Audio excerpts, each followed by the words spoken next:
Voilà, bonsoir à tous. On va reprendre donc au DAF Yud Bet Amoud Aleph. Alors, je vous mets en partage la Gemara.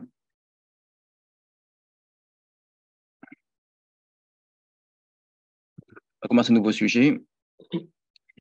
Amarav Damarav, vous y êtes? Amarav Damarav. Donc c'était Nigmar Dino, c'est par rapport à la Mishnah qui disait que si le din est terminé, donc il doit aller en ville de refuge. Donc, Amarav Damarav, Shte Taouyot Ta Yoav Be'ot Hasham. Yoav a fait deux erreurs cette fameuse fois, au Hasham, cette occasion-là. Irti, car est écrit, on va le voir dans le texte. Vayanos Yoav El Ohel Hashem, Vaychazek Bekarot Amizbeach. Yoav s'est enfui dans la tente d'Hachem et il a saisi les cornes du Misbeach, donc de l'autel. Donc c'est quoi les deux erreurs qu'il a commises?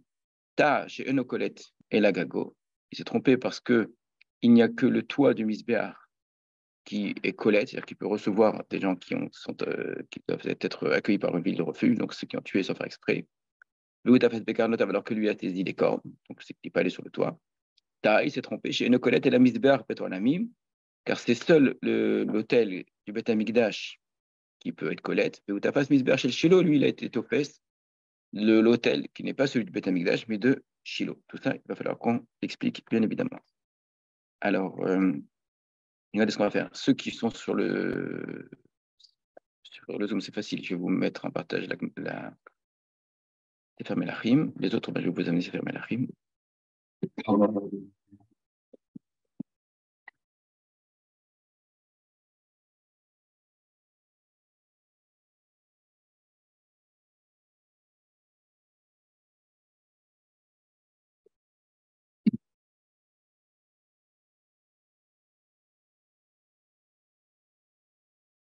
Le livre des rois, tout début du livre des rois, là, on est en français et en hébreu. Là, vous êtes hébreu, et là, vous êtes hébreu. Donc, au tout début du livre des rois. Quoi le premier sujet du livre des rois? Premier Pérec, c'est une aftara connue d'ailleurs. David était âgé. Voilà, il avait très froid. Non, c'est pas de Miquette. Non, exactement. Il avait très très froid, etc. Et puis c'est l'histoire de Bathsheba, la femme de David, qui réussit à convaincre son mari, avec l'aide du prophète Nathan, de nommer Shlomo comme roi, comme successeur. Alors que ce qui s'était passé pour l'instant, c'est que l'autre fils de David, Adoniya, s'était déjà installé comme roi. Donc, voyant son père en fin de vie, il a profité de cette occasion pour dire qu'il est le roi. Alors, il avait de bonnes raisons de penser d'une certaine façon. Hein. Shlomo était le plus jeune, etc. Maintenant, David avait promis à Bathsheba que ce serait Shlomo. Donc, on a ici une concurrence entre les deux fils de David. Adoniya a déjà commencé à régner d'une certaine façon, il s'est imposé. Hein. Avec lui, il y a parmi les personnages les plus importants du royaume, même les plus fidèles de David, qui jusqu'à présent avaient été aux côtés de David dans les occasions les plus difficiles, comme Yoav par exemple, vont suivre Adoniya. Bathsheba arrive à retourner tout cela et oblige David, de sa façon, en tout cas, pas oblige, mais demande à David à dire de manière claire et précise, explicite, que le roi, c'est Shlomo. Donc finalement, Shlomo va régner. Adoniya a très peur. Parce que généralement, dans ce genre de situation, voilà, évidemment, le sang coule très rapidement parce que voilà, il y a des concurrents à abattre, parce qu'autrement, ça va recommencer. C'est pas une personne, c'est tout un parti. Et donc, c'est malheureusement ce qui s'était déjà passé. Hein, rappelez-vous, juste avant la fin du Shmuel, propre fils de David qui avait poursuivi David. Enfin, c'est une histoire, malheureusement, fratricide qui a failli être parricide. Enfin, généralement, ça finit mal. Donc, Adoniya a très peur. Alors, prenez dans mon premier chapitre au premier chapitre de Melachim. Alors, ce n'est pas du tout ce texte que auquel l'Agmara nous renvoie, mais volontairement, je vous montre d'abord ce texte avant qu'on aille voir celui que l'Agmara cite. Alors, prenez à partir du verset 49, chapitre 1. Vayecherdu, vayakumu kol hakeruim mashal Adoniyahu. Tous ceux qui avaient été appelés par Adoniya, donc tous ces gens-là qui s'étaient associés à lui, ont eu très peur, se sont levés, ils sont partis, chacun dans son chemin. Ils s'étaient tous réunis pour faire la fête un petit peu, pour célébrer l'intronisation d'Adonia. Là, ils ont vu que les choses ont mal tourné, donc ils ont très très peur. Vadoniaou, Eli Adonia lui-même, Yarim, Shlomo, il avait très peur de Shlomo. Vayakom, Vayeler, il s'est levé, il est parti, Vayechazek Bekarnot Amizbeach, il a saisi les cornes du Misbeach. Donc, où est-ce qu'il est parti, Adonia? Shiloh. Alors, vous dites Shiloh parce que vous avez vu la Gemara. Non, parce que à cette époque-là, le temple n'est pas construit. Mais il n'est pas Shiloh non plus. Il n'est pas Shiloh, non. Plus. Voilà. La Gemara, quand elle a dit Shiloh, c'est un abus de langage. Il n'est pas du tout à Shiloh. Ça fait longtemps qu'il n'est plus à Shiloh. En tout cas, il n'est pas non plus Beth Amikdash. Beth Amikdash n'est pas encore construit. Donc, il est où à ce moment-là, le Misbéach? Il est à Yerushalayim. Et David, c'est-à-dire David a fait venir l'autel dans sa ville, dans la ville qu'il avait créée comme capitale. Il y a mis une tente. Donc, il y a une sorte pas tout à fait de Mishkan, mais en tout cas, un lieu prévu pour le Misbéach. Donc, c'est quelque chose qui est tout à fait temporaire, qui n'est pas du tout encore le temple. Ce n'est même pas le lieu où sera le temple. Le temple sera un peu plus haut, à Ramoria. Donc, à cet endroit se trouve le Misbéach. C'est le Misbéach central. Il y avait probablement d'autres Misbéchot ailleurs, qui étaient secondaires. On en a déjà parlé des Bamot. Donc, le grand Misbéach, c'est là qu'il se trouve, mais ça n'est pas encore dans un lieu qui est celui du Beth Amikdash. Donc, qu'est-ce que fait Adonia? Il s'enfuit à cet endroit-là. Pourquoi est-ce qu'il s'enfuit à cet endroit-là, d'après vous? Parce qu'il pense se protéger au Misbéach, en disant si je vais au Misbéach, je serai protégé. Pourquoi? C'est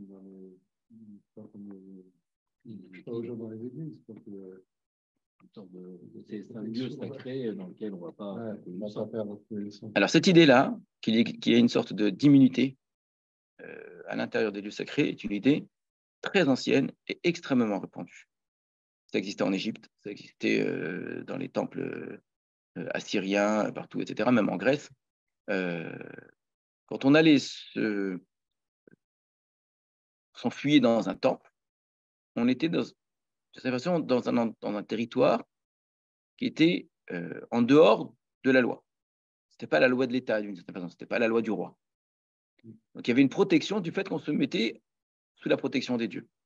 Et effectivement, l'Église a repris cela, et pas que l'Église antique, jusqu'à l'Église moderne, en tout cas catholique, je ne sais pas comment c'est ailleurs, qu'effectivement, normalement, quelqu'un qui va dans une église, pour les ecclésiastiques en tout cas, il est considéré comme en dehors du monde de la loi, c'est-à-dire que normalement, la loi ne s'applique pas à lui, quoi qu'il ait fait. Donc, il y a une sorte de protection à ce niveau-là. Donc, c'est une idée très, très ancienne. Elle répond à quelle logique? Pourquoi ce serait comme ça? Sur la protection de Dieu. Mais il a fait quelque chose de mal.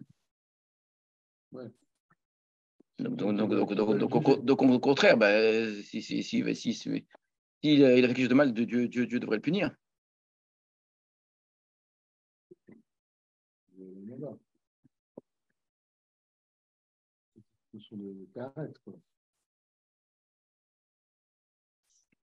il y a un collaborateur avec les nazis qui a été exactement. recueilli dans une église à Bethléem. Mais il y en a eu partout, bien sûr.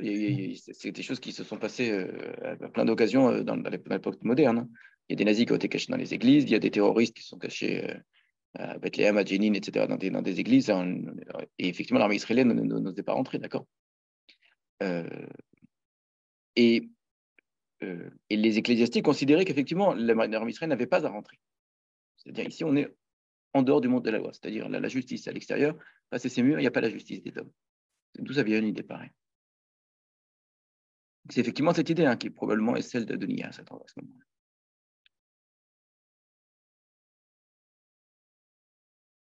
Une ville de refuge.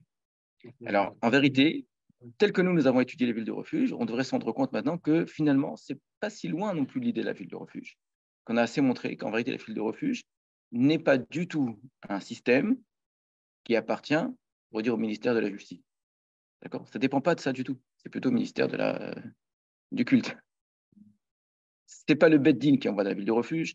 Ce n'est pas le Beddin, ce n'est pas les juges qui gèrent la ville de refuge. Ça ne dépend pas de la justice, ça dépend du Kohen Gadol, du grand prêtre. Donc en vérité, les villes de refuge sont des lieux de prêtres ou de lévi'im. Donc le fonctionnement est lié en vérité à la prêtrise. Donc avant d'arriver aux villes de refuge, c'est vrai que ce n'est pas si lointain en tout cas de la ville de refuge. Donc pourquoi pas? Si c'est vrai, la ville de refuge, c'est une sorte d'élargissement du Misbéach. Donc le Misbéach protège.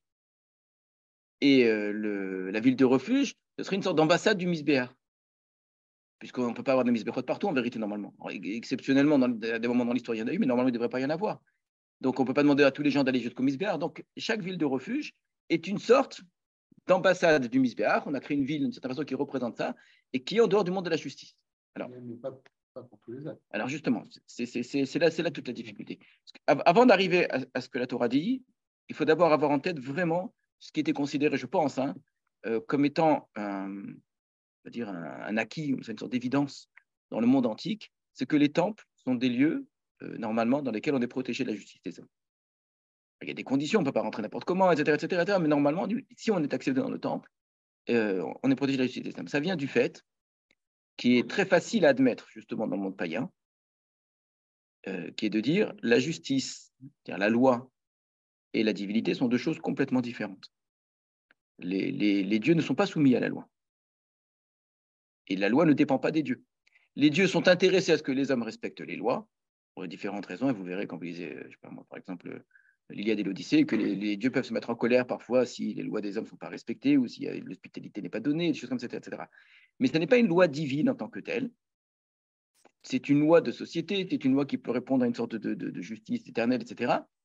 Mais les dieux eux-mêmes ne sont pas soumis à la loi. Non, ils ne sont pas soumis à la loi. Pour bien montrer qu'ils ne sont pas du tout soumis à la loi, ni la loi de société, ni même la loi morale, on va présenter toute l'histoire des dieux que comme des transgressions obligatoires de la loi. Les dieux n'existent que dans le meurtre, que dans les dieux s'entretuent, que dans l'inceste, etc., etc. Donc le monde des dieux est exactement l'envers du monde de la société. Si c'était un monde qui ressemblait à notre société, avec des dieux qui respectent, qui traversent pas, qui roulent pas quand il y a un feu rouge, d'accord? Un monde dans lequel ça voudrait dire que les dieux ne sont pas des dieux en fait, parce qu'il y a quelque chose de supérieur à eux d'une certaine façon. Donc ils sont des dieux. Les hommes, parce qu'il faut que les choses soient bien gérées, etc., etc. Alors d'où vient la loi? C'est une grande question. C'est une vraie question. C'est pas non plus. Ça peut être à un premier niveau, et c'est déjà un premier niveau. La loi des rois, c'est les humains qui imposent. Donc les rois imposent des lois, il faut les respecter parce que c'est la société, etc. Il se peut aussi qu'il y ait une autre dimension plus profonde, on va dire, qui renvoie à des idées qui sont liées même à ce qui dépasse les dieux d'une certaine façon. Mais de fait, les dieux sont hors la loi. Et quelque part, ils sont même obligés d'être hors la loi pour être dieux. D'accord? Et les hommes qui sont mi-homme, mi-dieu aussi vont vivre dans les transgressions, etc. Donc c'est un monde, on l'a dit, vous remarquerez, ces trois fameuses choses que sont l'idolâtrie, c'est-à-dire la pluralité des dieux et des images, le meurtre et les unions interdites, les incestes, ce qui sont pour nous les trois péchés capitaux, retenez-les bien. Quand je dis les trois péchés capitaux, j'utilise une expression qui n'est pas juive, mais les trois fautes pour lesquelles il faut accepter de mourir plutôt que les transgresser. Toute faute, toute transgression, on doit accepter de la faire s'il s'agit de sauver la vie de quelqu'un. Sauf tuer quelqu'un, sauf commettre un acte d'idolâtrie, prosterner devant une idole, offrir un sacrifice à une idole, etc. Ou bien commettre une union interdite. D'accord? Ces trois choses-là sont considérées comme étant supérieures à la vie humaine. Et en réalité, c'est plus complexe que ça. Là, j'ai fait de manière très simple. Là-dessus, on va dire tout le monde s'accorde. Après, il y a des choses un peu plus complexes, des cas particuliers, etc. Eh bien, le meurtre, c'est la loi sociale d'une certaine façon. Les unions interdites, c'est la loi morale. Parce que socialement, aujourd'hui, d'ailleurs, on s'en rend bien compte. Puisque la morale a disparu, donc il n'y a que la loi sociale qui existe dans la société moderne. Pas vraiment, on va dire. Je le répète malheureusement assez souvent, si l'inceste est interdit aujourd'hui, c'est uniquement par manque de consentement, c'est tout. C'est que ça. Il n'y a pas d'immoralité à l'inceste, parce que la moralité n'existe pas. D'accord? C'est juste qu'on suppose qu'un enfant n'est pas consentant. Mais un inceste entre deux adultes ne pose strictement aucun problème. D'accord? Donc on vit dans un monde aujourd'hui où l'aspect moral a complètement disparu. Le mariage n'est pas encore possible. N'est pas encore possible. En toute logique, je disais ça il y a 10 ou 15 ans, je ne sais pas si Théophile s'en rappelle, il y a une logique de la liberté. Et la seule grande valeur aujourd'hui, c'est la liberté. Donc, au nom de la liberté, on pousse jusqu'au bout. La logique de la liberté amènera obligatoirement à ce qu'un jour ou l'autre, on reconnaîtra, on acceptera le mariage pour tous. Il n'y a pas de raison, si deux personnes s'aiment, pourquoi on devrait leur interdire de se marier? Puisqu'il y a consentement. Parce que la liberté, il y a un autre mot pour dire liberté, c'est consentement, c'est pareil. Donc, du moment qu'il y a liberté accordée des deux côtés, eh ben, il n'y a pas de problème. Pourquoi interdire, un... Alors, ça existe, je crois qu'il y a un État aux États-Unis où c'est possible. Ouais. C'est-à-dire une mère et son fils majeur peuvent demander à célébrer un mariage en bonne et due forme, d'accord? Donc, comme deux hommes, comme deux femmes, etc. Parce qu'on va au bout de la liberté. Du moment qu'on a enlevé l'idée que le mariage, c'est entre un homme et une femme, donc de deux sexes différents, mais en plus de familles différentes, obligatoirement, etc. Une fois qu'on a fait disparaître, qu'on a dit le mariage, c'est deux adultes consentants, si tu dis que c'est deux adultes consentants, tu devrais aller jusqu'au bout. Et logiquement, normalement, on devrait aller jusqu'au bout de cette logique-là. Je ne sais pas si ça prend 10 ans, 20 ans, 30 ans, sauf si on fait marche arrière. Mais si on n'a pas un grand retour conservateur en Europe, logiquement, on arrivera aussi à ça. C'est tout à fait logique. Pourquoi? Parce que l'idée morale a disparu. On s'écarte un petit peu de notre sujet et c'est de revenir à ce qu'on est en train de dire. C'est-à-dire, on a la loi sociale, la loi morale et la loi aujourd'hui, dans le français d'aujourd'hui, on dirait religieuse, je n'aime pas ce terme-là, la loi divine, c'est-à-dire la relation à Dieu. Donc, l'idolâtrie, prendre un autre Dieu que Dieu, l'immoralité, prendre une autre femme que celle avec laquelle je dois avoir une relation qui nous soit permise. Donc, c'est des incestes, mais pas seulement une femme mariée, sa propre femme lorsqu'elle est nida, etc. Et on a dit la loi sociale. Donc, on a ici trois transgressions qui représentent transgressions, trois ordres de loi. D'accord? Ces trois choses-là, les dieux dans le monde antique, entre guillemets les transgressés, mais c'est même plus des transgressés, allègrement. Non seulement on peut aller beaucoup plus loin, c'est même ça qui leur donnait naissance. Vous voyez, un dieu né d'un inceste, il naît d'un meurtre. D'accord, c'est une mort, et de ce sang qui a coulé, tout d'un coup, il y a quelque chose de fantastique qui va se créer. Donc, c'est la mort qui donne la vie, c'est l'immoralité qui donne la vie. On est volontairement dans un renversement des valeurs. Et ce monde, soi-disant des dieux et des puissances, il est en fait hyper matériel. Il est même une matérialité exacerbée, d'accord? Vraiment, c'est le monde de l'image, c'est tout le contraire de ce qui pourrait être au contraire une idée. Voilà, là, je résume très rapidement. Donc, dans ce monde-là, effectivement, la puissance des dieux est une puissance parallèle, parfois concurrente, parfois pas, parfois on peut très bien être complémentaire, en tout cas parallèle, mais avec son propre ordre, sa propre autorité. Le monde de la loi, qui est généralement le monde du roi, le monde de la justice, le monde des juges, c'est une autre autorité. Alors, ils sont faits pour normalement aller ensemble, hein. Mais si on pouvait rentrer dans un temple pour prendre quelqu'un, c'est comme si on est dans une ambassade aujourd'hui pour prendre quelqu'un. Or, aujourd'hui, là-dessus, tout le monde est d'accord, on ne va pas rentrer dans une ambassade pour prendre quelqu'un d'autre, même s'il est recherché par la justice. Mais pourtant, on est d'accord, oui, mais si tu fais ça, ça veut dire que tu ne reconnais pas l'autorité absolue ici d'une autre autorité que la tienne. Donc aujourd'hui aussi, on fonctionne dans ce système-là, mais en termes politiques, c'est-à-dire, voilà, il y a ingérence dans un domaine qui n'est pas le sien. Mais c'est un petit peu la même chose. Quand je suis dans le temple, je suis dans une extraterritorialité qui n'est pas celle de la société, qui est celle des dieux. Et là-bas, ce sont les prêtres qui gèrent, etc. etc. Donc si je suis dans le temple, Misbéar, c'est le lieu qui est fait pour sacrifier devant Dieu, surtout à cette époque-là, et je viens, je saisis les cornes du Misbéar, ça veut dire je m'en remets à cela. Dans le christianisme, c'est resté d'une certaine façon avec des expressions très connues qui sont dans le langage courant aujourd'hui. Il faut rendre à César ce qui est à César, d'accord? Il faut rendre à Dieu ce qui est à Dieu. C'est-à-dire qu'il y a deux mondes. Il y a le royaume des cieux, le royaume il y a vraiment ces deux univers différents. Et que d'une certaine façon, il faut admettre, il faut accepter une certaine autonomie, une certaine liberté au royaume terrestre, d'accord? Et une totale et absolue autonomie au royaume céleste, d'accord? Et qui a priori devraient très bien aller ensemble si les rois sont bons, etc. Mais chacun son domaine. Donc quand je suis dans le temple, je suis dans l'ambassade divine. On ne peut pas venir me chercher. D'accord? Très bien. Ici, c'est ce que fait Adonia. Adonia, il va dans le temple. Qu'est-ce qui se passe? On continue verset suivant. Yugad dit Shlomo, ça a été raconté à Shlomo, les morts. Hine Adonia, Yaret Melech Shlomo. Voici qu'Adonia craint le roi Shlomo. Vine Achaz Bekanot Mizbeach. Voici qu'il a saisi les cornes du Mizbeach, les morts, en disant Ishaval Ichayam Melech Shlomo, que Shlomo me jure aujourd'hui, Imiyamit et Avdo Becharev, qu'il ne tue pas son serviteur par l'épée. Donc, je ne vais pas quitter cet endroit tant que tu ne vas pas me jurer. Donc, ce qui veut dire que tant qu'il reste là, il a touché à les protéger. Mais Yomer Shlomo. Shlomo dit Imiye leven Chayil, s'il se conduit comme un mensch, comme un homme valeureux, Loïpol Misarato Artsa, pas un cheveu ne tombera de lui à terre. Et Imrad Timatsevo va mettre.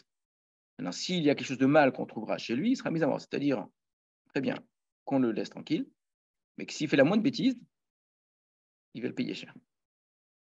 Donc là, je laisse faire, là, je laisse passer. La prochaine fois, je ne laisserai pas passer. Est-ce que Shlomo reconnaît l'immunité du Misbéach?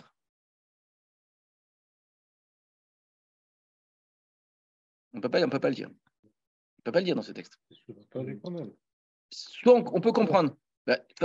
Pour l'instant, il reste, et tant qu'il est là-bas, je ne peux rien faire. Il fait une phrase dans le misère, je vais le chercher. Ça ne semble pas. Ça veut dire maintenant qu'il va partir, il va rentrer chez lui, il ne semble pas dire, il ne va pas maintenant faire une bêtise ici, d'accord. Maintenant, il va rentrer chez lui. Alors là, par contre, qu'il fasse attention. Bon, là, d'accord, très bien. Là, maintenant, laissez-le tranquille. Mais qu'il se méfie la prochaine fois, d'accord. Il n'aura pas une deuxième chance. Donc, a priori, si je reste dans cet esprit du texte, ça marche, ça a fonctionné. Il y a une immunité au Misbéach. Donc, Shlomo a envoyé, on l'a fait descendre du Misbéach. Vayavo, il est venu, il s'est prosterné devant Shlomo. Vayomer Shlomo, Shlomo lui a dit, lech levetera, va dans ta maison. Ça veut dire, t'es tranquille. Généralement, quand dans un texte du Tanakh, on vous dit, mais attention, si tu fais quelque chose, ça veut dire que qu'est-ce qui va se passer?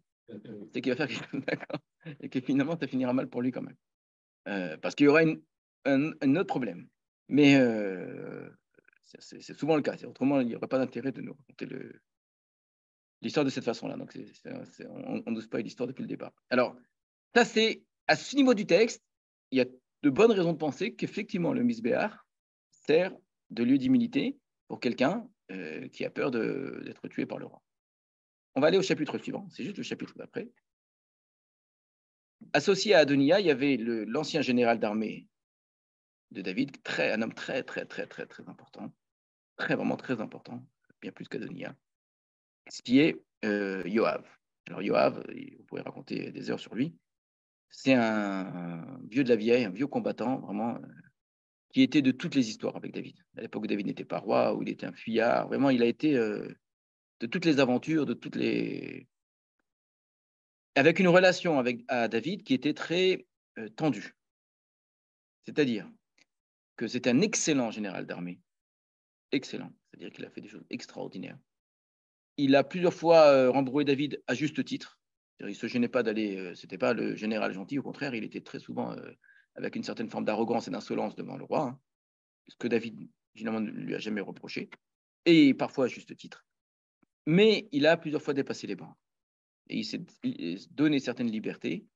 Il se croyait un peu tout permis quand il conseillait quelque chose d'important. Il le faisait sans faire appel à David en particulier. Il a tué 2 personnes très importantes qu'il aurait pu considérer comme étant ses concurrents. Alors, dans le texte, évidemment, dans l'histoire, comme par hasard, ce sont des concurrents plausibles. Il y a d'autres raisons, d'autres prétextes pour les tuer, d'accord. Mais en fait, il élimine des gens dont il n'a pas envie qu'ils soient auprès de lui, auprès de David. Donc, en particulier, il y a eu Avner, qui était l'ancien général d'armée de Shaoul, donc le roi d'avant, qui était venu pour faire la paix avec David, se réconcilier, ce qui était quelque chose d'extraordinaire, parce qu'en faisant ça, il réconciliait tout Israël avec David. Donc c'était quelque chose de très fort. Maintenant, Yoav, il voit ça, il s'imagine bien, si on se réconcilie les uns avec les autres, qu'est-ce qu'il va faire David? Il va sûrement le mettre lui comme général pour bien montrer que... Or, il avait un compte à régler avec Avner, justement une histoire de vengeur de sens, vraiment ça, c'est que Avner avait tué son frère à la guerre. Donc, c'est pas tout à fait pareil, pour se défendre. Donc, c'était un meurtre prémédité, si vous voulez, mais en même temps, c'était un acte de légitime défense. C'était resté dans la tête de Yoav, et donc il élimine Avner. Donc, et 2 fois comme ça dans l'histoire, Yoav va commettre des assassinats, hein, clairement réfléchis, pris avec une véritable ruse, hein, c'est des guet-apens à chaque fois, pour tuer les personnes dont il craint qu'ils risquent de prendre sa place. Et ça, David le va le dire clairement, ne se sent pas la force d'aller contre Yoav, et pas que Yoav, seulement en vérité les Bnei Tserouya, c'est la famille de Tserouya, qui sont ses cousins. Mais c'était des gens qui avaient probablement beaucoup de force, et dont il avait énormément besoin, mais en même temps, on est au début de la royauté, il y a une histoire de clan comme ça, où les choses ne sont pas encore pacifiées, et c'est un clan dont il a besoin, mais il ne peut pas aller contre tout le clan.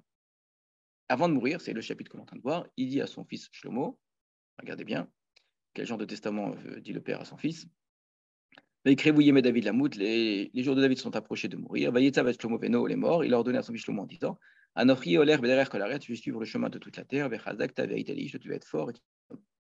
Et tu vas garder l'observance d'Hachem, ton Dieu, de suivre ses chemins, d'observer ses lois, ses commandements, etc. Vous voyez, l'essentiel, c'est de faire les mitzvot, la Torah, etc. D'accord? Comme toute la Torah de Moshe, afin que tu réussisses dans tout ce que tu fais et là où tu iras. Donc, première chose, fais la Torah, fais les mitzvot, etc. De manière à ce qu'Hachem fasse avec toi ce qu'il avait établi, tout va dépendre de ton accomplissement des mitzvot. Dieu m'avait promis que j'aurais une dynastie après moi, mais il y a une condition, c'est le respect de la loi. Et au verset 5, Vega Mata Yada, mais tu sais aussi, et Asher Astali Yoav Ben Tsoyer, ce que m'a fait Yoav, c'était Tserouya. Asher Astali Shnes Taret Ot Israël et Avner Bener, Vela Amasa Ben Yeter. Ce qu'il a fait aux deux chefs d'armée d'Israël, Avner Bener et Amasa fils de Yeter, Vayargem, il les a tués. Vayasem de Milchama Beshalom, et en plus il a pris l'argent de la guerre en paix, c'est la façon de comprendre, c'est-à-dire qu'il sans gêne en tout cas, Vaïtan de Milchama Bechagorato Shavemota, Benalo Shaveraglav. Donc, tu feras selon ta sagesse. Donc, David sait que Shlomo ne va pas directement tuer Yoav, mais il va le faire avec sagesse. Velotored Sevato Beshalom Sheol, et que tu ne laisses pas sa vieillesse descendre en paix dans l'abîme. Donc, il lui demande clairement de le tuer. À l'inverse, les Bnei Barzilai, ceux-là, au contraire, qui ont été très très bons avec moi, tu vas que vraiment tu leur rends bien tout le bien qu'ils m'ont fait. La même chose avec Shimi Ben Gera, ça ne nous concerne pas, qui lui aussi s'était permis d'insulter le roi à un moment, et à ce moment-là, le roi ne pouvait pas se défendre. Lui aussi, tu ne le laisseras pas mourir en paix. Et David a mouru. Très bien. On continue un peu plus loin. L'histoire de Adonia qui va chez Bathsheba. On saute ce morceau.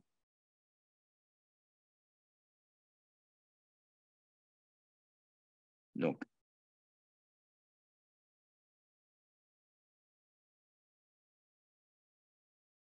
il va régler ses comptes à Adonia, justement, parce qu'il a outrepassé ce qu'il pouvait se permettre.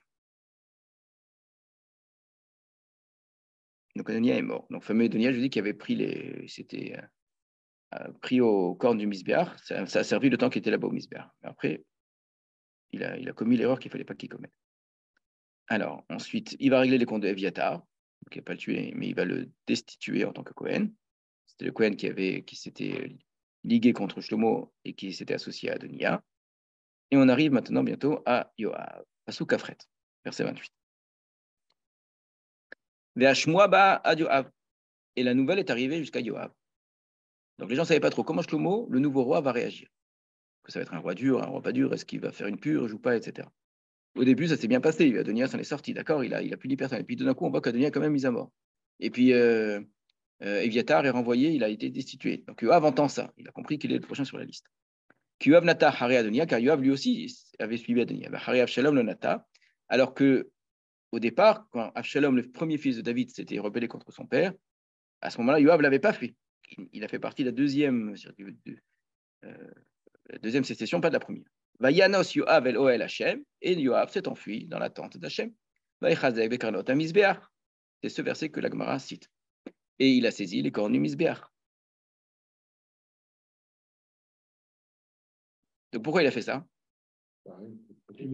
Immunité. Il s'est dit, c'est ce qu'il a fait à Adonia, mais moi, je ne vais pas me faire avoir cette fois-ci. Là, j'y vais, j'y reste. D'accord? Et on a raconté au roi Shlomo que Yoav s'était enfui dans la tente d'Hachem. Et voilà qu'il est au Misbeach. Shlomo Benayahu Ben Yehoyada. Shlomo envoya Benayahu Ben Yehoyada, le même qu'il avait envoyé contre Adonia, les morts, en disant l'air pega bo va et frappe-le. Vayabo Benayahu el Hashem. Et Benayahu est revenu, on précise bien, dans la tente d'Hachem. Vayomer Elav Koamar Amelech Tse. Il lui dit ainsi a dit le roi, sort. Vayomerlo qu'il faut Amout, non, c'est ici que je vais mourir. Vayashem Benayahu et Amelech d'avar les morts. Kodiber Yoav et Anani. Voilà ce qu'il m'a répondu. Vayomer Amelech assez kacher d'hiver ou fait gabo. Très bien, tu vas faire ce qu'il t'a dit. Frappe-le là où il t'a dit. Ou kvarto et tu l'enterreras. Et tu enlèveras le sang gratuit, le sang innocent, c'est-à-dire parce qu'il a versé du sang innocent, que Yoav a versé de moi et de la maison de mon père. C'est-à-dire que tant que ce sang innocent n'a pas été vengé, il retombe sur moi. C'est-à-dire qu'on n'a pas fait nous ce qu'il fallait pour venger ce sang-là. Mais maintenant, ce sera réglé. Veshiv Hashem Adam al Rosho, et qu'Hachem rende ce sang sur sa tête à lui, c'est-à-dire qu'il soit lui responsable. Asher Paga Bishne Anashim, parce qu'il a frappé deux personnes.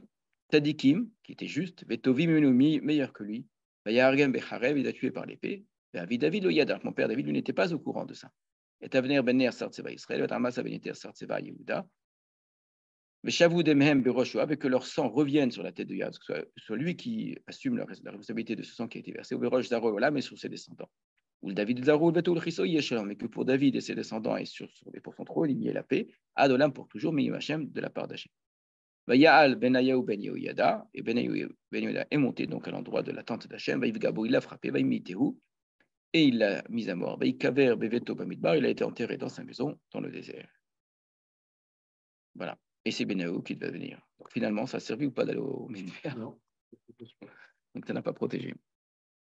Alors, comment on comprend ça?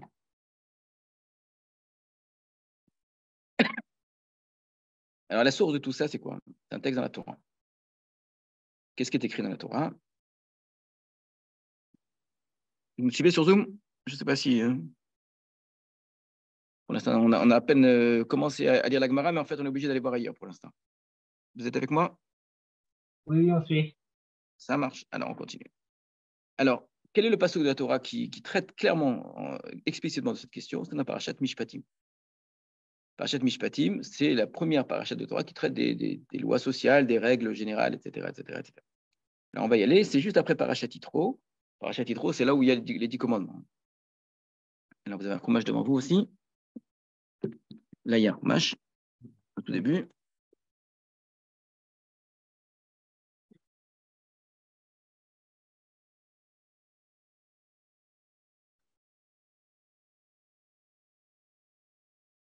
Donc, c'est faire Shemot.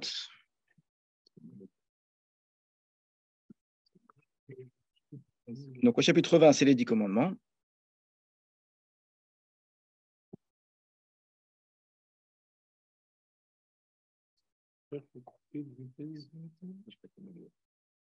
Voilà. Donc, les 10 commandements, c'est la révélation du Sinaï. Les enfants d'Israël sont au pied du mont Sinaï. Dieu parle, les 10 commandements. Très bien. Comment ça se termine, ces 10 commandements? Verset 14. Tout le peuple voit les voix et les flammes, etc., etc. Ils se tiennent au loin, ils ont très peur. Et ils ont dit à Moshe, parle-toi, qu'on écoute, et que Dieu lui-même ne nous parle pas, de peur qu'on meure. C'est dans le sentiment que s'ils entendent la parole de Dieu, ils vont tous mourir. Et Moshe dit au peuple, n'ayez pas peur, que c'est pour vous mettre à l'épreuve que Elohim est venu, c'est pour que la crainte soit toujours sur vous, pour ne pas que vous fautiez. Donc le peuple s'est tenu au loin, et Moshe est rentré dans la nuée. Donc on est dans la suite des commandements. C'est-à-dire on a eu 10 commandements qui sont un préalable, que tout le monde a entendu, semble-t-il, dans le texte ici. Suite à cela, à la demande du peuple, Moshe va rentrer. On ne va pas rentrer parce que ce n'est pas du tout un sujet. Est-ce que c'est les 10? Est-ce que c'est les 2 premiers? Peu importe. En tout cas, il y a un moment où le peuple d'Israël assiste, et il y a un autre moment où le peuple d'Israël n'arrive pas à assister. Il demande à ce que Moshe entre dans la nuée, entende la suite et revienne, parce que seul lui est capable d'entendre la parole de Dieu. Très bien. Et donc là, on a la suite de la parole de Dieu. Verset 18. Vayomer Hashem el Moshe. Ce sont les premières mitzvot, premières lois, après les 10 commandements. Toujours le chapitre 20. Toujours chapitre 20, donc on est toujours dans Yitro. Hachem dit à Moshe, Kotomar et Ben Israël. Ainsi, tu vas dire aux enfants d'Israël. Atem reitem, vous avez vu, Kimina Shamaim dit parti, c'est depuis le ciel que je vous ai parlé. Donc, c'est une façon de dire, vous avez vu que. Vous avez vu que vous n'avez rien vu. C'est ça que ça veut dire. Vous avez vu que c'est depuis le ciel que je vous ai parlé, c'est-à-dire que vous avez vu que la voix ne venait pas de quelque chose de physique, d'accord? Il n'y avait pas un être, il n'y avait pas une forme, il n'y avait pas quelque chose, etc. C'est depuis le ciel. Alors qu'on aurait pu imaginer. Si c'était évidemment une forme d'idolâtrie, il y aurait quelque chose. D'accord? Ce n'est pas la montagne qui vous a parlé, ce n'est pas le soleil qui vous a parlé, ce n'est pas la lune. Vous avez vu que c'est de plus quelque chose qui est immatériel. Donc, ça, c'est première chose. Lota asuniti, donc ne faites pas avec moi. Elohe chesev, Elohe zahav, lota asulachem. Ni Dieu d'argent, ni Dieu d'or, ne vous faites pas. Ce n'est pas une répétition de ce qu'on vient de dire juste avant dans les 10 commandements, de ne pas se faire d'idole. On l'a déjà dit. C'est quoi cette fois-ci? Il vient de le dire dans les 10 commandements, on ne va pas le répéter à nouveau. C'est le fameux iti avec moi. Pour me représenter. Pour me représenter moi-même. Voilà. L'idolâtrie des images des autres dieux, c'était le deuxième des 10 commandements. D'accord? Ne faites pas de Dieu, ne vous prosternez pas devant eux, etc., etc., etc. Mais non, ne faites pas, même pas pour moi. C'est-à-dire, vous avez vu que c'est depuis le ciel et que donc il n'y a pas quelque chose. Donc, même pour moi, même pour me représenter, ne faites pas quelque chose. Misbach Adama ta'aseli. Et c'est un autel de terre que tu feras pour moi. Et tu sacrifieras dessus tes holocaustes et tes shlamim, donc les sacrifices, peu importe la traduction, Et soncha vet bekarecha, ton menu bétail, ton gros bétail, en tout endroit où je mentionnerai mon nom, je viendrai vers toi et je te bénirai. Première règle, ne faites pas d'image, même de moi. Deuxième règle, un autel de terre. Et si tu le fais de pierre, on comprend que la terre, ça ne veut pas dire que la terre simplement meule, ça peut être des pierres, mais si tu le fais de la pierre, il faut que ce soit de la pierre qui soit comme de la terre. Comment? L'otivneten gazit, ne le fais pas avec des pierres de taille, des pierres bien taillées. Donc ça reste le caractère Adama. Pourquoi? Le texte le dit pourquoi? Car ton épée, tu as levé dessus et ainsi tu l'as profané. C'est-à-dire que pour fabriquer une pierre de taille, tu as utilisé une lame, tu as du fer, d'accord? En faisant ça, la pierre est devenue, elle a été profanée. Donc, puisqu'elle a été profanée, tu ne peux pas l'utiliser pour un misbéach. Pourquoi la pierre est profanée? Parce qu'on a utilisé son épée dessus. Le mot épée, en plus, c'est amusant, on n'utilise pas une épée. C'est fait exprès qu'on utilise le langage épée ici. Les hanif, kherev, c'est une expression qui vient du langage militaire. Tu vas lever ton épée, c'est pour faire la guerre. Alors, c'est ça l'idée. C'est que si tu fais un autel en pierre de taille, le fait que ce soit taillé, ça va avoir une connotation. C'est-à-dire, en voyant la pierre taillée renvoie à quelque chose qui a frappé, c'est la lame, c'est l'épée, ça renvoie à la guerre, et la guerre, ça renvoie au meurtre, exactement. Donc, je ne veux pas que l'autel soit fabriqué avec quelque chose qui, on est dans l'idée, hein, vraiment, vous avez vu comment c'est loin, hein. Marabout, bout de ficelle, c'est le cheval jusqu'à arriver au meurtre, d'accord? Mais la pierre de taille évoque cette idée-là, donc on est dans une évocation du meurtre. Des misbach, on a dit là. Velota ale bemalot al misbechi, et ne monte pas avec des malot, des degrés, donc ça peut être ni avec des escaliers, ni des échelons, sur mon misbeach. Le mot ici, c'est misbechi, mon misbeach. Acheloti galer vatechalav, de manière à ce que tu ne découvres pas ta nudité dessus. Là aussi, on est dans l'évocation seulement. C'est que si tu mets une pente faible, la personne qui monte, le Kohen qui va monter pied après pied, tout doucement comme ça, c'est quelque chose de discret. Si on a des marches, on va devoir lever le genou, même un tout petit peu. Alors vous avez vraiment, il faut avoir l'esprit hyper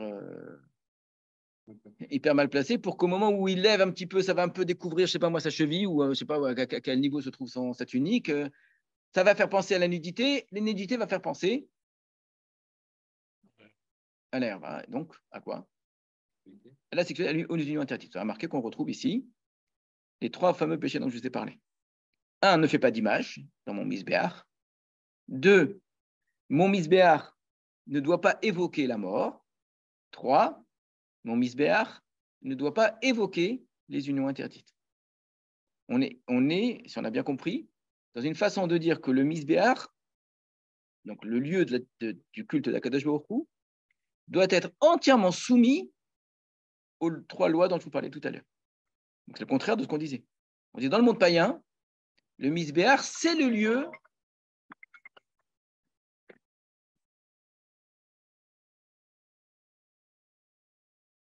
hors la loi, le misbéach. Non seulement que c'est le lieu hors la loi, au sens que les temples, les divinités, donc on avait des croyances que les divinités n'étaient, et leur monde, leur univers, c'est un univers d'images, de meurtres et d'unions interdites. C'est ce qu'on a dit tout à l'heure. Mais maintenant, on sait la réalité, elle est bien pire que cela. C'est que le temple lui-même, c'était quoi? C'était le sacrifice d'enfants ou d'êtres humains, souvent, donc le meurtre. Donc, ce n'est pas juste l'immunité pour celui qui aurait tué à l'extérieur, mais la manière de servir les dieux, c'est de faire ce qui est interdit à l'extérieur. C'est les unions interdites, toutes les prêtresses qui étaient là pour servir autre chose que des sacrifices. Et évidemment, un monde d'image. L'image était extrêmement présente. Donc, ce qu'on disait dans la mythologie, on le vivait en réalité dans le temple, en vérité. Donc, le temple était un lieu d'inceste, de tout ce que vous voulez, etc., etc. Et les mêmes rois qui faisaient appliquer la loi à l'extérieur, parfois de manière très sérieuse et très juste, hein, avec des tribunaux, avec une justice, etc. La même personne, quand elle entrait dans le temple, le même roi, allait prendre son fils, allait l'égorger pour que tel dieu lui soit favorable. Ou aller avoir une relation avec sa sœur, etc., parce que c'est comme ça qu'il fallait faire, d'accord?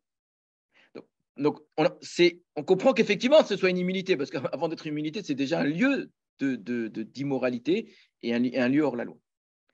Là, la Torah ne nous dit même pas, il ne faut pas que tu tues des êtres humains. Ça, on le sait depuis Abraham Avinu avec la Kedat Yitzhak. Il ne faut pas que dedans, il y ait de la prostitution. Il faut pas que on lui dit, il ne faut même pas que la forme, que ça renvoie même une évocation de cela. Donc, le lieu du temple, c'est le lieu de la loi. Et les trois lois, en vérité, dans la Torah, ça n'en est qu'une seule. Hein. Il n'y en a pas trois, mais ces trois domaines-là, si vous voulez, c'est une seule et unique loi. Donc, le Mont Mizbeach doit être un lieu, au contraire, où il n'y ait strictement aucune trace, même pas une idée de ces choses-là. Donc, si c'est interdit ailleurs, c'est encore plus interdit ici. Donc, c'est exactement le contraire. C'est encore plus grave à cet endroit-là. Donc, là-bas, c'est interdit. Mais par contre, il y a des choses qui sont permises. On a le droit, je sais pas, d'avoir des escaliers chez soi à la maison. On a le droit d'avoir une maison en pierre de taille. Hein, un roi, parce qu'on sait très bien. Oui, mais à l'endroit du temple de Dieu, tu ne peux pas. Pourquoi? Parce que dans la Torah d'Israël, Dieu et la loi font un. Où est-ce qu'on sait que Dieu et la loi font un? Juste avant les fameux 10 commandements. Quand Dieu se révèle à Israël, il ne se révèle pas en disant « Coucou, c'est moi, j'existe. Salut ». La seule et unique révélation de Dieu aux hommes, c'est « Tu feras ceci, tu ne feras pas cela ». C'est une loi. C'est par la loi que Dieu se révèle aux hommes. Il n'y a pas un Dieu qui se révèle, une existence à laquelle je finis par croire, parce que j'ai été confronté à cela, parce que je l'ai découverte, parce qu'elle me paraît évidente d'un point de vue logique, ou j'ai eu une révélation, etc. etc. D'accord? Tous ces mystiques ont une révélation du divin. Abraham, vous disiez là, sur le commentaire de la paracha, il a une révélation du divin parce qu'il était prêt à la recevoir, mais ce n'est pas ça qui lui a fait découvrir Hachem. Qui a fait découvrir Hachem, quand Hachem lui donnait des mitzvot. Dès qu'il rentre dans le monde, avant c'était comme tout le monde. Dès que Dieu lui dit fais ceci, ne fais pas cela, quitte pour faire ça, il rentre dans une relation à Dieu qui est celle de Dieu à Israël. Je ne dis pas qu'on n'a pas un autre type de relation à Dieu. D'accord? On peut avoir d'autres types de relations à Dieu, mais qui n'est pas celui d'Israël. Et qui, en vérité, quand je dis que pas Israël, c'est qu'il ne sera pas au niveau d'Israël, c'est-à-dire où Dieu parle aux hommes. Ailleurs, Dieu ne parlera jamais aux hommes. Jamais, jamais, jamais, jamais. Donc, on devra trouver d'autres moyens pour te faire un lien, parce que, justement, quand Dieu parle aux hommes, ce n'est pas pour leur dire je suis le plus grand, je suis le meilleur, servez-moi, mettez-vous à mes pieds, et puis c'est tout. Ou bien regardez comme le monde est beau, c'est magnifique, aimez-vous les uns les autres. Non. Tu feras ceci, tu ne feras pas cela. Et donc, on a vu, tu feras le Shabbat, tu respecteras ton père, ta mère, ne tue pas, ne vole pas. Et puis après, ça va être. Et puis, si tu es un esclave, 6 ans, il va travailler, la 7e année, etc. Et puis, si quelqu'un il a amené son taureau, et son taureau, il a encore toute la suite du texte. D'accord? Donc, la révélation de Dieu, c'est une révélation de la loi. Ça va ensemble. Donc, le lieu du culte de Dieu doit être un lieu dans lequel la loi, et non seulement qu'elle s'applique, elle est exposée d'une certaine façon. C'est une illustration presque de la loi. Et on va voir Vele Mishpati Mashatasim Lifnem, c'est juste le verset d'après. Donc après nous avoir dit le Mizbeach, le culte, on dit et voilà les règles que tu placeras devant eux, la parasha de Mishpatim. La Gemara va faire un lien entre les deux. Et elle va dire de là j'apprends que le Sanhedrin, donc le lieu, le grand tribunal, doit être à côté du Mizbeach. Et ça veut dire qu'il y a un mur qui les sépare. Donc c'est très très très joli, ça c'est le genre de midrashim que je trouve magnifique. C'est-à-dire une proximité textuelle. On a deux sujets, la construction de l'autel et les Mishpatim. Ces deux sujets sont associés textuellement, parce qu'il n'y a même pas de transition. On te dit, voilà comment tu vas faire mon hôtel, voilà comment tu ne dois pas le faire, et voici les règles que tu te placeras devant tout, avec le rapport entre les deux. Ça s'appelle une smichuta parashiot, juste la position de texte. Cette proximité textuelle devient une proximité géographique, réelle. Il y a une ligne qui sépare une partie du texte, une autre, il y a un mur qui séparera dans le temps l'un et l'autre. Et ça veut dire quoi dans l'idée? Ça veut dire qu'au niveau physique, à Jérusalem, on va reproduire géographiquement ce qui est écrit dans la Torah. Qu'une paracha va suivre l'autre, que le lieu de la loi et le lieu du culte, de la avoda, du service divin, ils sont côte à côte. L'un ne remplace pas l'autre non plus, faire attention. La avoda et la Torah, ce n'est pas la même chose. Il faudra expliquer la différence entre chacun, et chacun a son autorité propre, chacun il a son kéter, il a sa couronne propre. Donc ça reste cette idée d'une autonomie de l'un par rapport à l'autre. C'est entièrement vrai. Mais pour l'instant, je vous ai montré qu'un aspect, que le culte, la avoda, est entièrement soumis à la loi. Et que le lieu de la loi, le lieu du culte, ne peut pas être un lieu hors la loi. En vérité, l'autre, dans le sens aussi, c'est vrai. Puisque comment est-ce qu'on sert Dieu, surtout nous, aujourd'hui, on n'a plus de Mizbeach. Servir Dieu pour un juif normal, ce n'est pas l'offre des sacrifices. Comment est-ce qu'on sert Dieu, la avodat Hashem? On n'offre pas de sacrifice. C'est que la loi. C'est comment est-ce qu'on fait ceci, comment est-ce qu'on ne fait pas cela, etc., etc., etc. Donc la loi devient une forme de service divin. Bon, ça, je mets de côté. Ce qui m'intéresse, c'est juste cette idée-là. Maintenant, on avance un petit peu, justement, chapitre suivant, et on va terminer là-dessus. Chapitre 21, c'est les Mishpatim, les fameux préceptes. Ça commence par les lois de l'esclavage. C'est hyper intéressant. Pourquoi ça commence par les lois de l'esclavage? Ces hommes qui étaient esclaves jusqu'à présent. Hein. Et après, on va passer aux lois, on va dire, logiques, dans un ordre logique. On aurait dû commencer au verset 12, logiquement. C'est-à-dire, si on avait ici un code de loi, dans l'ordre, première règle qu'il faut traiter, c'est Makeish va mettre Motumat, celui qui tue un homme, qui frappe un homme et qui le tue, sera mis à mort. D'accord? Donc, c'est comme si on avait une sorte de parenthèse, ce qui est très, très, très, très courant. C'est même généralement le cas. La Torah, elle ne fait jamais les choses comme les gens s'y attendent. On a toujours un truc en premier qui n'est pas le truc principal. D'accord? On a toujours une sorte de première idée qui n'est pas l'idée première. L'idée première, il faut attendre quelques versets pour commencer par. Va'asher lo tzada ve'elo min alei yado. Et celui qui n'a pas volontairement, il n'a pas prémédité, et Dieu lui préparera un endroit. Donc c'est Dieu qui l'a amené à sa main littéralement. C'est comme si c'est Dieu qui avait entraîné cette mort, pas lui. Mais c'est un petit lechama comme Shama. Je te donnerai un endroit où il ira s'enfuir. Vous voyez que cette idée de la ville de refuge est écrite au tout début de la Torah. Elle est tellement importante. On a déjà vu à quel point elle est importante à chaque fois. Alors que pour nous, c'est tout à fait un truc vraiment plus que secondaire. Quoi. C'est comme quelqu'un qui ferait il passerait son temps à étudier les prisons. C'est absurde. Or, ici, on voit que la ville de refuge, sans arrêt, ça revient dans la Torah très, très, très courte. Et là, donc, on nous dit, celui qui tue en faisant exprès, il sera mis à mort. S'il n'a pas fait exprès, je prévois un endroit où il va pouvoir s'enfuir, c'est qu'on ne le mette pas à mort. Mais si quelqu'un volontairement a tué, mais avec ruse, c'est quoi avec ruse? Ça veut dire qu'il a fait semblant que ce n'était pas fait exprès, il a trouvé, etc. Il essaye de cacher. Donc, il y a celui qui a tué de manière clairement volontaire. Celui-là, on a réglé ses comptes. Il y a celui qui a clairement tué de manière involontaire. Celui-là, j'ai prévu un endroit pour qu'il s'enfuit. D'accord? Et celui qui a fait les choses béorma, mais depuis mon misbechi, le même mot qu'on avait dans le texte d'avant, vous voyez le lien avec le texte d'avant, tu le prendras pour mourir. C'est ce que fait Shlomo. Donc, il n'y a pas d'immunité. D'accord? Il n'y a aucune immunité. Depuis mon misbéar, tu iras le chercher pour le mettre à mort. Ça veut dire que ce n'est pas parce que tu te trouves dans mon temple que tu échappes à la loi des hommes. Pas dans le. Ah, très bien. Très bien, voilà. C'est très, très bonne remarque. Mais on le précise quand même. Et la preuve qu'on le précise. Et nous, on comprend bien. Celui qui dit, donc de là, on voit qu'il n'y a aucune immunité au misbéar, n'a pas compris le texte. Dire qu'il y a une immunité pour celui qui a tué Béorma, non. Quelqu'un qui est un meurtrier, un vrai meurtrier. Mais dire que il n'y a aucune immunité au misbéar, ce n'est pas vrai. Puisqu'on le précise. Alors on a dit, oh non, c'est juste pour dire que ce n'est pas valable. Mais en tout cas, alors comment ça fait qu'Adonia il est parti? Comment ça fait que Yoav il est parti? Ça veut dire que l'idée, elle existe. Yoav, il a tué. Il est parti parce qu'il a tué, lui. Non, mais Adonia. Adonia ou non? Donc de là, on voit, parce que quand je lis simplement ce texte, je dis, depuis mon misbéar, tu prendras pour mettre en avant, c'est-à-dire qu'il n'y a pas d'immunité au misbéar. Non, ça veut peut-être dire qu'il y a une immunité au misbéar pour d'autres choses, mais pas pour quelqu'un qui tue de manière exprès. Donc prenez un exemple simple, qui est celui habituel, tout celui qu'on a vu jusqu'à présent, quelqu'un qui a tué sans faire exprès. D'accord? Donc il doit aller dans une ville de refuge. Il est juste à côté du il court au misbéar, il prend le misbéar. Est-ce qu'il est protégé ou pas? A priori, oui. Donc le misbéar protège qui? Involontaire et celui qui n'a pas tué. Alors, celui qui n'a pas tué n'a pas besoin de la misbéar, il n'est pas condamné à mort. Celui qui a peur d'être tué. Alors, donc, celui qui mérite la mort, et c'est Rambam qui va le dire clairement dans la halakha, je n'ai pas le temps de vous le montrer maintenant, mais il faudra qu'on le regarde la prochaine fois dans le Rambam. Quelqu'un qui mérite la mort pour des raisons autres que les lois de la Torah. Et ça existe, la loi du roi. Donc le roi a décidé que quelqu'un meurt, et la personne a peur que le roi ne le tue. S'il va au misbéar, il est protégé.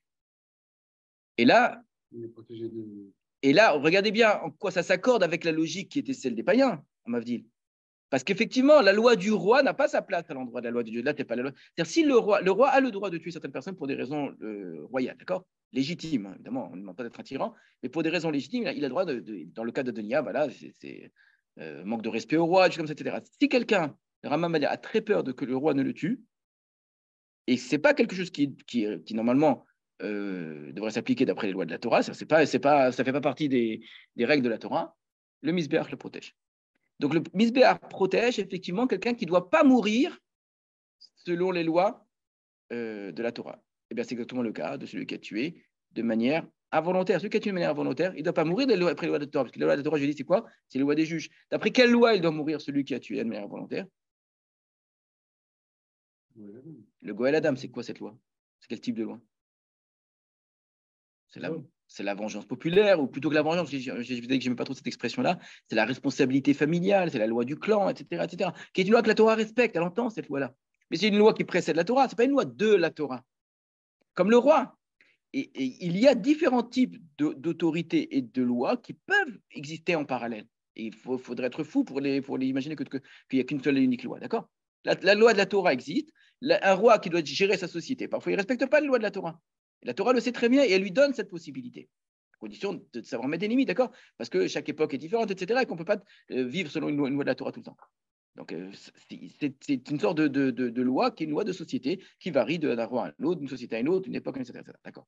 La loi du clan, etc., c'est encore aussi une loi qui existe d'une certaine façon, que la Torah laisse perdurer dans une certaine mesure. Et elle protège de cette loi-là en disant tu as le misbéa. Donc, dès que tu es dans la loi de Dieu, tu es protégé des autres lois. C'est exactement ce qui se passe ici. Mais non, tu ne seras pas protégé de la loi de Dieu lui-même. Et c'est quoi la loi de Dieu? C'est de faire la justice, de faire le bien, etc. Ça, ce n'est pas des lois du roi, justement. Ça, ce n'est pas des lois de société, simplement. Tu ne tueras pas, c'est le 6e commandement.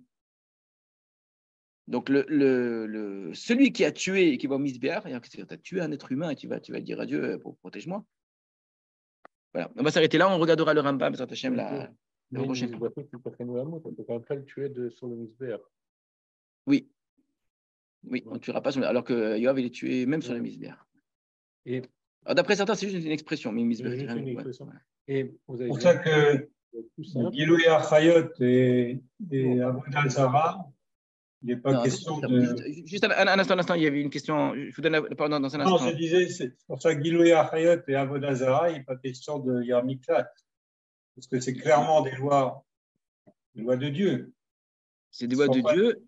Je ne comprends pas, là, il n'y a pas de question de Yarmiklat, il n'y a pas de ville de refuge. Non, parce qu'on a fait le rapport entre Yarmiklat et. Yarmiklat, c'est uniquement parce qu'il y a un vengeur de sang.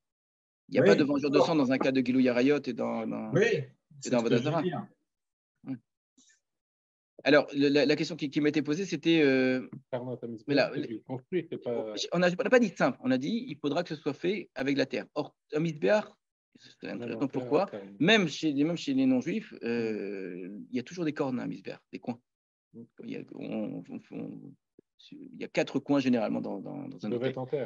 Ils peuvent être, c'est un simple bloc, ils peuvent être vraiment en forme de corne qu'on voit parfois, ou des choses comme ça, et qui sont en terre. Donc c'était un amoncellement de pierres qu'on mettait les unes sur les autres. Et dans les misbérot qu'on a retrouvées en archéologie, on a retrouvé exactement ça, des pierres non taillées, posées les unes sur les autres comme ça, avec des cornes. Voilà, à la prochaine fois.